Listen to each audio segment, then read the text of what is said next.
Esto es Libro Negro. Acompáñanos a un fascinante viaje a través de las historias más épicas de la Biblia, descubriendo cómo estos relatos antiguos pueden iluminar y transformar nuestra vida cotidiana. Exploraremos juntos cómo estas historias, a pesar de su antigüedad, siguen siendo sorprendentemente actuales y relevantes para el mundo de hoy.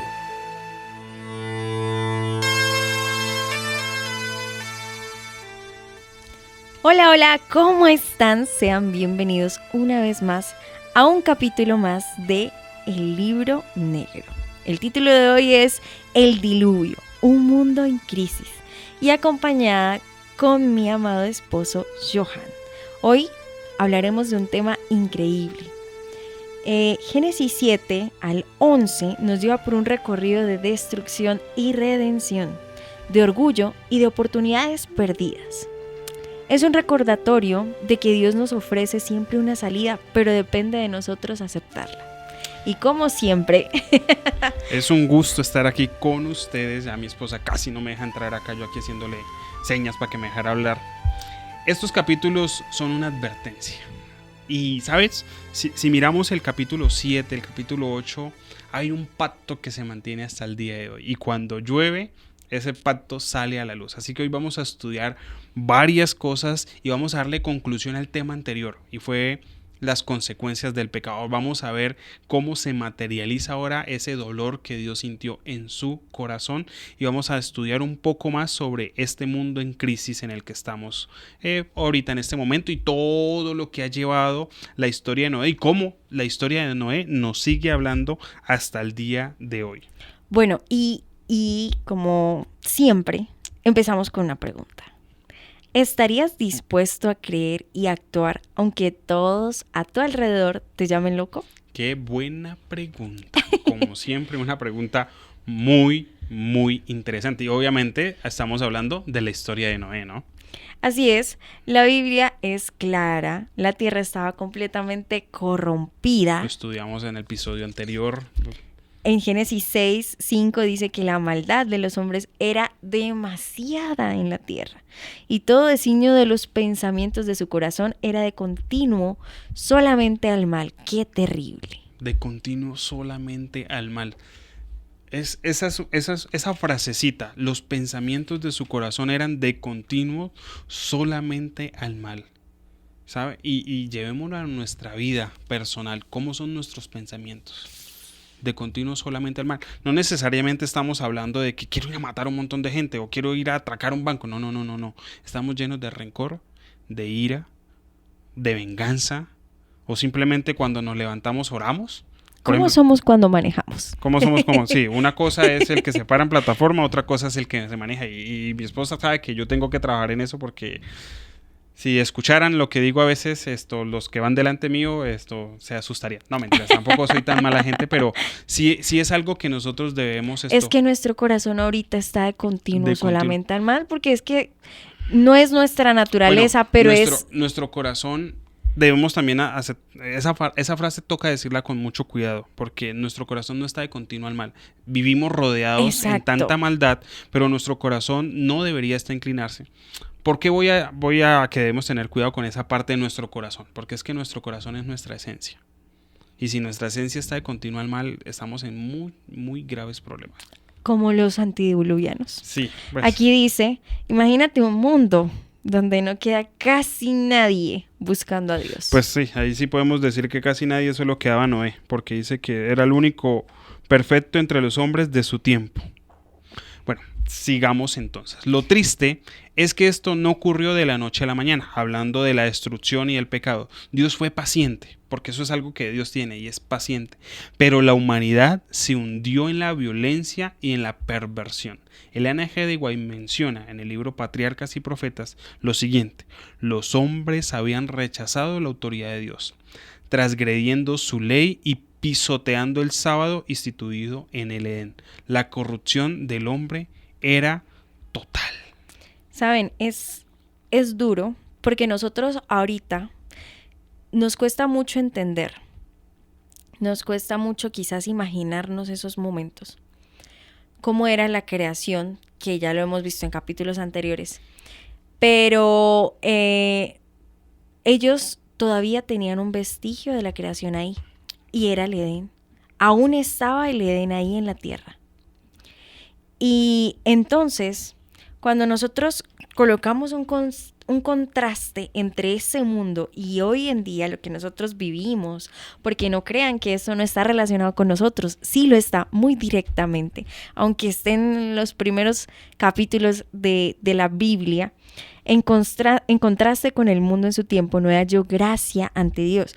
Y el versículo 8 del capítulo 6 nos dice, Noé halló gracia ante los ojos de Jehová. O sea, amor, tú me estás diciendo que actualmente en este momento yo puedo vivir mejor, yo puedo marcar una pauta y hallar gracia delante de los ojos de Dios, así como Noé lo hizo en ese momento. Aun cuando estamos en este mundo tan lleno de decadencia. Es algo muy interesante. Hebreos capítulo 11 versículo 7 menciona a Noé entre los héroes de la fe. Su fe no era teórica, sino era una fe práctica. La historia de la redención nos dice que durante 120 años Noé predicó y construyó el arca y la gente lo consideraba un fanático. Su vida en sí era un mensaje. Entonces, dentro de este mundo tan perverso, nosotros somos un mensaje. ¿Y cómo somos un mensaje? Predicando. ¿Y cómo predicamos? Teniendo nosotros una vida ejemplar. Alguien una vez le preguntaba a un pastor, ¿cómo puedo hablar de un mensaje? ¿Cómo puedo predicar ¿Cómo era la pregunta? ¿Cómo hago para atacar el cristianismo flojo, por decirlo así? ¿Cómo hago para atacar esto? O para cambiar esto, un cristianismo sin sentido. Y la respuesta era, viviendo usted un cristianismo verdadero, viviendo usted un cristianismo ejemplar. Y Noé era ese que vivía un cristianismo ejemplar. ¿Sabes? Cuando nosotros vemos que Dios le mandó a Noé a que construyera un arca, yo estoy segura que esa arca no era solamente para los animales y la familia de Noé. Uh-huh. Ahí había espacio para muchas personas más. Todas esas personas que tuvieron la oportunidad de escuchar predicar a Noé en esos 120 años, yo creo que Noé fue el peor predicador de la historia. Es el evangelista que menos personas ha evangelizado. Sí, porque solamente salvar a su familia. Y cabe destacar que obviamente estábamos hablando hace ratico que estaban los vestigios de la creación de Dios, uh-huh, de lo maravilloso que era el mundo. Y es que algo interesante es que nunca había llovido en la tierra. Sí, y por eso lo llamaban loco. Bueno, también yo quiero entrar aquí a defender a Noé. Él duró 120 años predicando, pero en esos 120 años muchas personas descansaron. Sí. Y de hecho, pues, Elena G. White dice que muchas personas se salvaron durante ese periodo y también muchos que construyeron el arca se perdieron. Sí. Y eso es algo interesante. Muchas personas que acompañaron a Noé desistieron, dijeron, pero es que no llueve. No, ¿dónde está lo que Noé dice? Así como muchas personas se salvaron antes de que lloviera, muchas personas que construyeron el arca se perdieron. Y es triste, también teólogos afirman que efectivamente el arca era para meter humanos, pero lastimosamente, como ningún humano quiso entrar aparte de la familia de Noé, pues Dios la llenó con animales, porque para Dios era muy fácil volver a crear especies para el hombre. Así es, y con respecto a lo que tú dices de los animales, los antediluvianos tuvieron muchos milagros para creer en lo que estaba diciendo Noé. Y entre esos está el que los animalitos fueran al arca y ellos entraran obedientes. Y hay un contraste ahí, y es de que Dios hizo a los animales sin raciocinio. Uh-huh. A nosotros sí nos hizo. Actuaron por instinto. Mientras que ellos sí fueron obedientes. Ellos, que no tienen raciocinio, fueron obedientes a Dios, mientras que estos hombres no lo fueron. A veces nosotros actuamos de esa forma, ¿no? ¿Saben? Luego, cuando Dios les dice, entren, hay algo interesante y es que el ángel de Dios cierra la puerta del arca. Y al cerrar la puerta del arca, quiere decir que o sea, es como un reflejo de que la salvación está en manos de Dios y no en manos de Noé, porque Noé no fue quien cerró la puerta del arca. Y más adelante dice que esta familia estuvo en el arca por 7 días sin lluvia. Y la gente afuera burlándose de Noé. Haciendo peores cosas de las que ya estaban acostumbrados. Bueno, no fue el ángel de Jehová, sino fue el mismo Jehová quien cerró el arca, porque déjeme decirle que la puerta del arca era muy, muy grande y muy, muy pesada, que la misma mano de Dios la cerró. Vemos una lección poderosa. Dios da oportunidades, pero Él no nos va a obligar.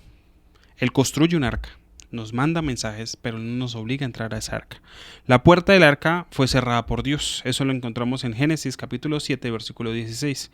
Lo que muestra que hay un límite para la misericordia cuando la decisión de rechazar a Dios es definitiva. Leíamos en capítulos anteriores que a Dios le pesó en su corazón haber creado al hombre y los quería destruir. Pero a pesar de eso, les dio 120 años, 120 años con Noé para que se arrepintieran.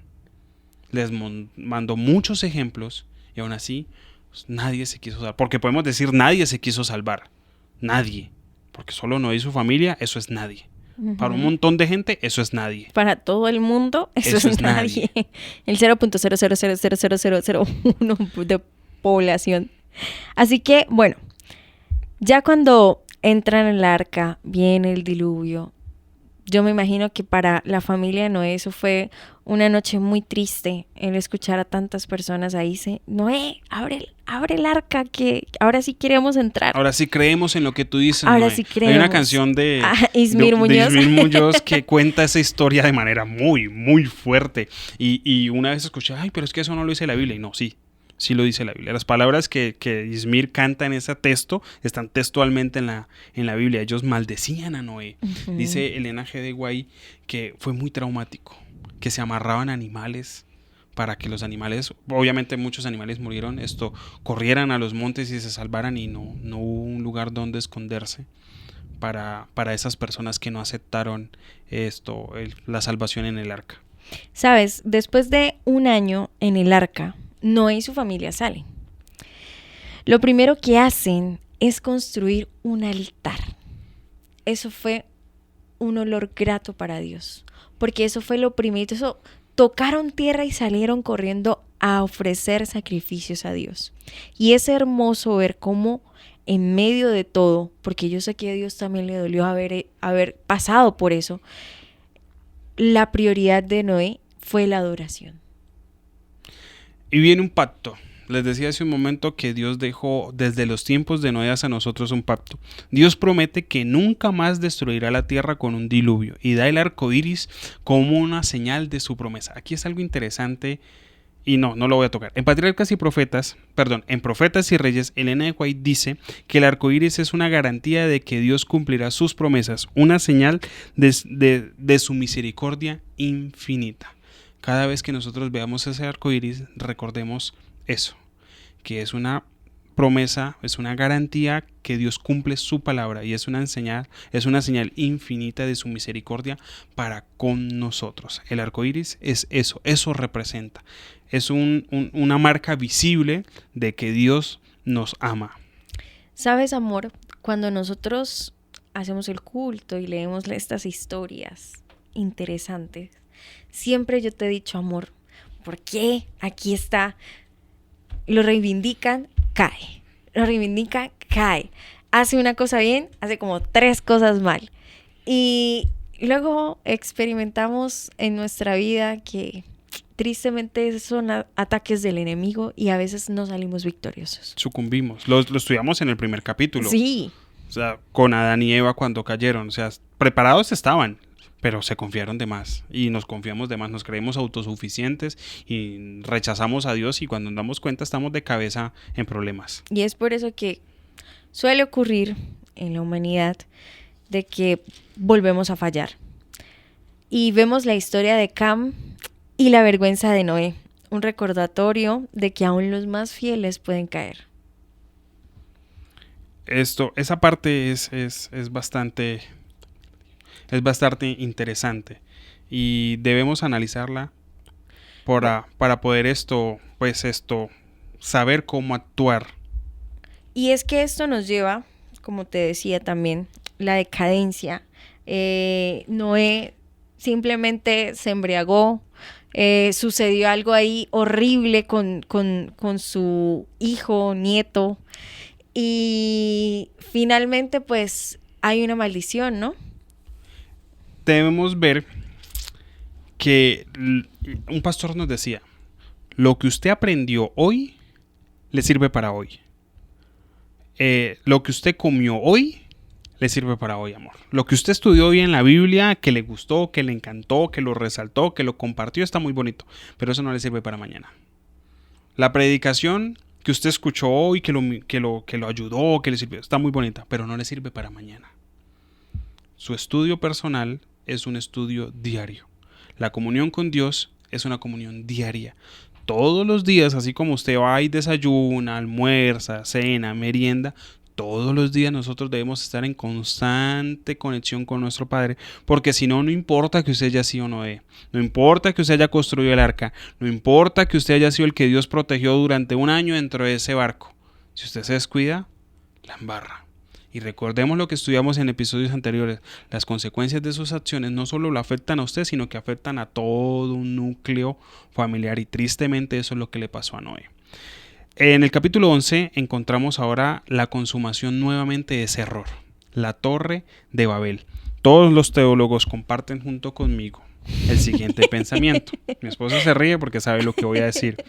Si Dios no hubiese confundido la lengua en la Torre de Babel, nosotros no estaríamos sufriendo aquí por hebreo, griego, arameo y todas esas lenguas en las que está escrita nuestra Biblia. Pero lastimosamente es consecuencia del pecado y por culpa de uno todos estamos sufriendo. Aquí el problema no fue la construcción. La Torre de Babel como tal no fue malo construirla, entre comillas, sino el orgullo. Génesis 11, capítulo 4, dice que los hombres querían hacerse un nombre, otra vez autosuficiente o ser autosuficientes. De hecho, si usted lee el capítulo 11 de Génesis, dice que ellos querían hacer una torre para prevenir futuras inundaciones, para librarse del castigo. Ahora, la pregunta es la siguiente, está bien, querían construir una torre, pero ¿por qué Dios habría de castigarlos? ¿Por qué tendrían que sufrir un castigo similar al que sufrieron los antediluvianos si ellos no se iban a equivocar?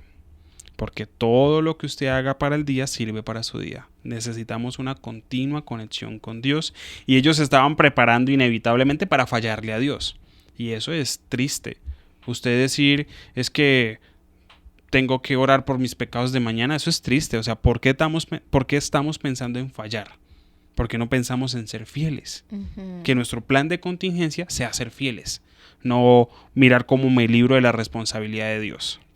Y es pues me llama mucho la atención acá con respecto a la Torre de Babel, porque dice, vamos, hagamos ladrillo y cosámoslos con fuego. Esos hombres eran muy inteligentes. Eso es algo que no hemos tocado en estos capítulos anteriores y una vez nos preguntamos, ¿no? ¿Qué tan inteligentes eran las personas antediluvianas? Y con un profesor que ha dedicado su vida a rastrear muchas partes de la historia, nos decía, muchachos, ¿qué metería usted a un barco sabiendo que la Tierra se va a destruir? ¿Una computadora? ¿Un iPad? ¿Qué metería usted sabiendo que la Tierra se va a destruir? Sí, metería mi computadora con todos mis e-books. Ok, cuando se le acabe la batería de la computadora, ¿tiene usted la capacidad de crear una batería nueva?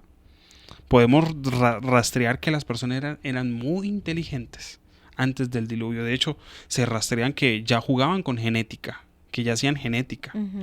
Lo menciona la Biblia. La Biblia menciona que ya jugaban con la genética. Y si jugaban con la genética, jugaban con otras cosas. Claro, y usted se pregunta, Joan, ¿pero por qué no tenemos vestigios de eso? Pues fácilmente. Aquí cerca de Medellín está una ciudad que se llama Armero, que tuvo una catástrofe natural con agua y lodo. De esa ciudad no quedan sino paredes. Muchas cosas se perdieron. Ahora imagínese esa catástrofe en todo el mundo.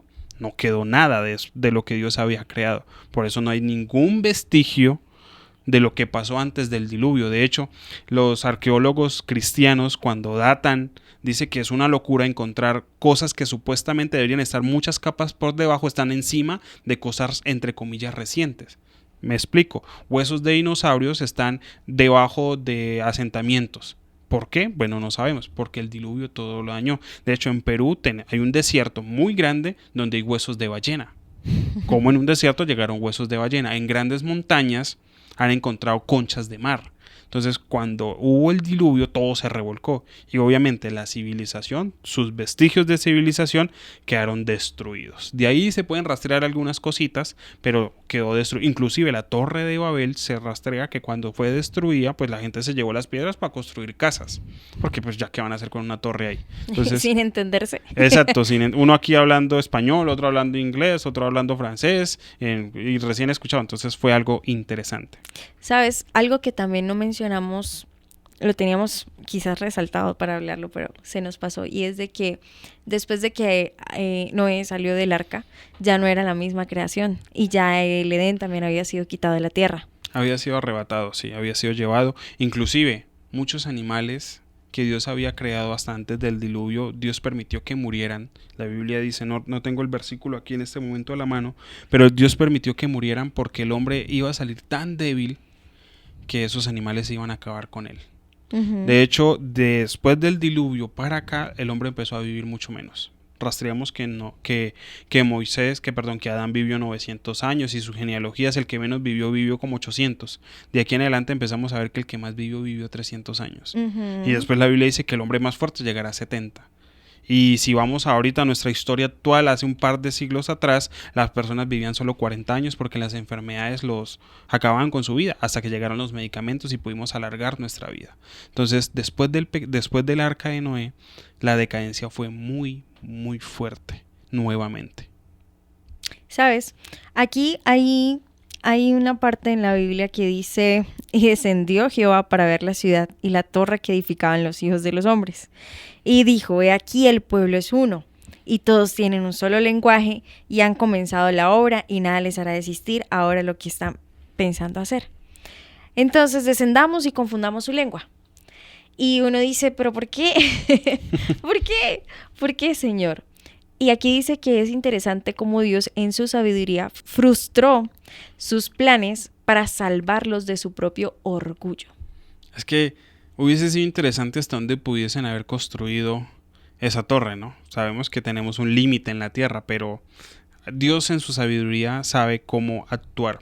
Elena G. White comenta en Patriarcas y Profetas que Satanás indujo al hombre a rebelarse aún más contra Dios, al unirlos en un plan para consolidar su poder y gloria. Esto no fue solo un capricho humano, sino un ataque satánico contra la dependencia de Dios. Esto que tú dices, la verdad, es muy interesante. Y aquí hay una pregunta y es, ¿qué nos enseñan estas historias? Creo que hemos hablado mucho y a veces nosotros decimos, ay, es que he escuchado la historia de Noé tantas veces. Es una historia tan trillada, se la cuentan a los niños tantas veces, pero cada vez que la leemos, y estoy completamente segura porque me ha pasado, cada vez que leo estas historias, siempre encuentro algo nuevo que yo pueda entender. Y dice, ¿qué nos enseñan estas historias? Primero, que Dios es paciente. Y es algo que nosotros no entendemos. Es justo. No se queda indiferente ante el pecado, aunque creamos que sí lo es. Porque no se queda, y es que no se queda indiferente. Envió a su propio hijo para que viniera y sufriera y nos pudiera rescatar. Pero eso es algo que mucho más adelante lo vamos a hablar. Pero Él siempre ofrece una salida. También aprendemos que la verdadera seguridad está en Dios, no en nuestros planes ni en nuestros logros. Babel nos recuerda que la autosuficiencia nos aleja de Dios, mientras que Noé nos muestra el poder de la obediencia y la fe. Y yo solamente quiero terminar con esto. ¿En qué estamos confiando?